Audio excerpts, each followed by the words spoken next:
Copy this financial system, it will skyrocket your business. What do you think separates companies that scale profitably from those that grow broke? You've probably heard you need to track revenue and cut costs, maybe some KPIs, maybe even raise your prices, but no one tells you exactly how to build a financial system that will predictably drive growth in your business. It will tell you how you should be spending your advertising dollars. It'll tell you when to hire, when to cut costs. This video is so important because I'm going to reveal the exact financial system and framework that we use to skyrocket our businesses and our clients' businesses. We'll set up the models, connect assumptions, and show decisions that you can make today. It's a field-tested template. We've used it for SaaS, e-commerce, real estate, agencies, and many other industries. It's something that every single industry needs to track, and it'll show you how to scale your winners and cut your losers quickly. You're getting the real thing. So if you want to skyrocket your business with real financial control, watch until the end of this video. This video is going to be incredibly important for you if you've been making decisions based on your net operating income instead of your free cash flow. Because most of the time people think, oh, like I made $100 and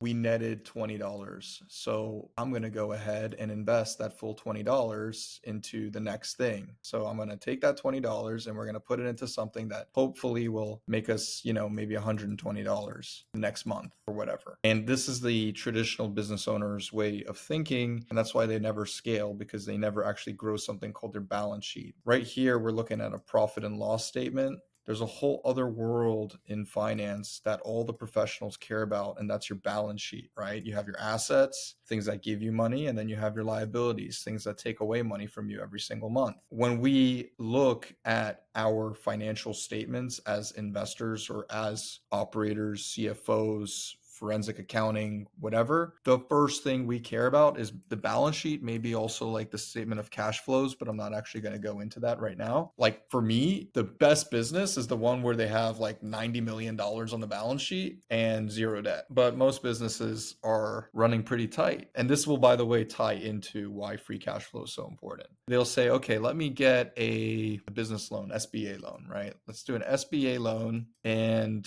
we will borrow $750,000 and it's repayable over a certain period of time. Let's say they'll charge us 10% on that money. So maybe the term for this is, let's say 10 years. Okay, just keep it real simple. All right, we have a 10-year term, and honestly, I'm gonna just erase this part right here, and you'll understand in a moment why. We'll have a 10-year term, and that's like a long-term liability, right? And then we have short-term liabilities as well, right here. 10% of 750 is 75,000. So let's say we have 75,000 in liabilities, right? Our assets, what can be an asset? Let's say cash. So whatever we make on this P&L statement ends up going into cash. So we have a $750,000 loan. We have $75,000 that's due. We've invested, let's say, $500,000, and we have $250,000 in cash. It's pretty good, right? Because now let's actually get a little bit more intense with how we're running our financial statements, right? Let's start seeing this cash flow, the difference between net income and free cash flow in action. $250,000 in cash, 75,000 in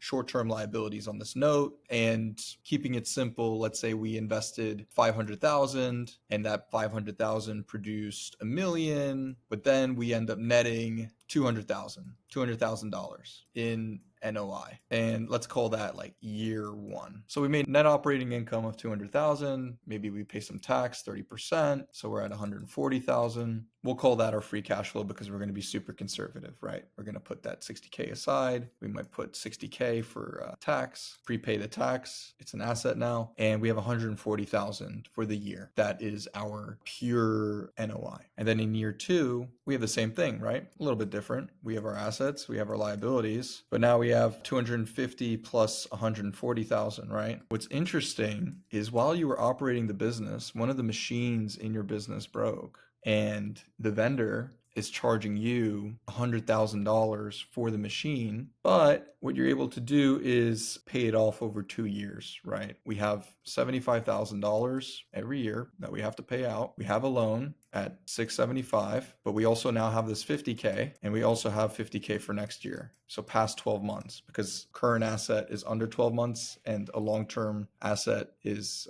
over 12 months, and the same thing for liabilities. That's how we separate it, right? So our short-term assets are now worth 390,000, and our short-term liabilities are now 125,000. The difference between your current assets and your current liabilities is called your working capital. So 390,000 minus 125,000. So working capital is 265,000. This year, in year one, it was 175K. Free cash flow, how much can you actually reinvest, is the difference between this year's working capital and this year's working capital. And that comes out to like 85 grand. 85 grand, the difference between this working capital and this working capital, plus our NOI equals free cash flow. Except it would be the NOI for the new year. So let's say you make the exact same amount. Your free cash flow is 140 plus 85,000. So that's like 225,000. I got some Ritz-Carlton chocolates because, that's how they roll. So let me just munch on that real quick, and we'll be back to our regular scheduled programming because it is late here, and I'm actually late to a dinner in a little bit, but I got to record the shareholder value. This isn't a financial lecture anymore. Yo, these Ritz-Carlton chocolates are really fucking good. I might have a sugar problem or a sleep problem. Finance bro shit, right?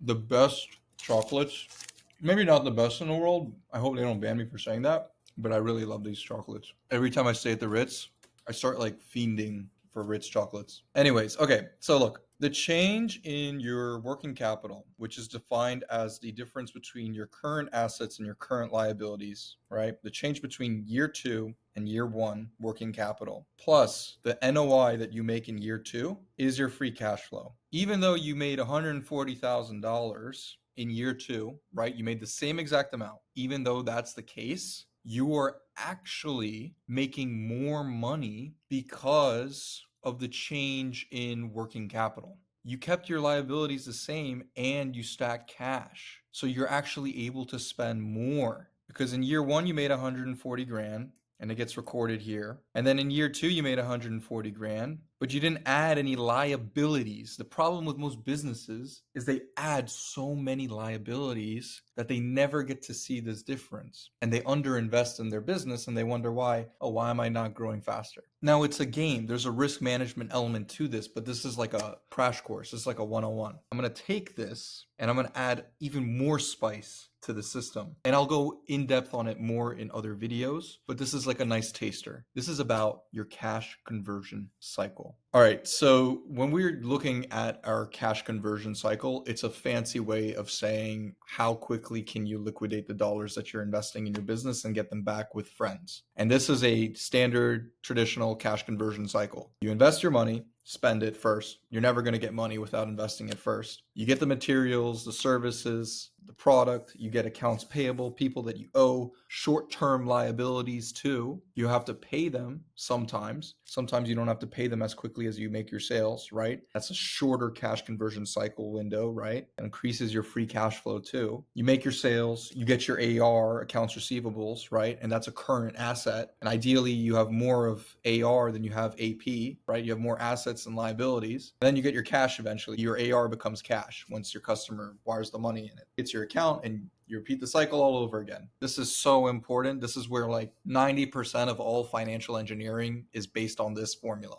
It's simple, don't get me wrong, but it is so important to understand. It is so important for you to think about your business model through this lens because you're going to be able to raise capital the right way. You're going to know when to invest in marketing. You're going to know when to get financing. You're going to know when to pay taxes. You're going to know everything based on this one formula. It's the most important formula to nail in your business. If you don't get this right, you're gonna go out of business because you're just ignorant. I don't know a single multi-millionaire, billionaire who who doesn't know the cash conversion cycle in their business. They don't know the cash conversion cycle of the businesses they invest in. They know this stuff. This is the most important part of every business, because at the end of the day, money in, money out, give me a return above the money that I invested and weighted based on the risk premium and liabilities that I'm taking to get that return, right? And this is the formula for the cash conversion cycle. Different businesses have different ways of modeling this, and this is what we specialize in.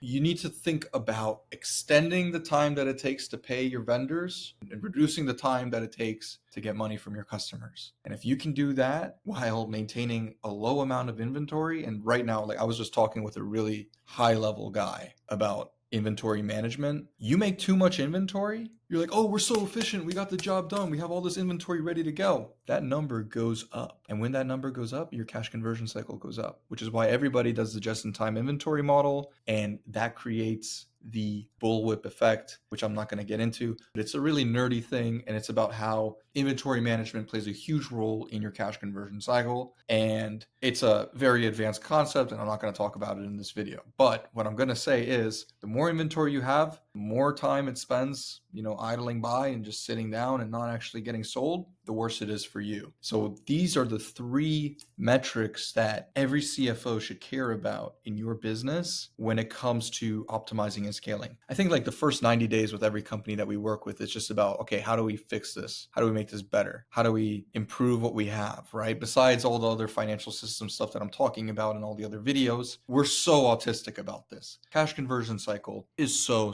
important. And if there's one thing you can take away from this video, besides the fact that free cash flow is king, you want to consider free cash flow compared to your cash conversion cycle. That in it of its essence is free cash flow yield. When you think about it, it's the return on capital, return on free capital. It is one of the most majestic formulas in finance. And I'll leave you with that. If you'd like to learn more about this and you want to see how we can implement this in your business, book a call, link in the description below.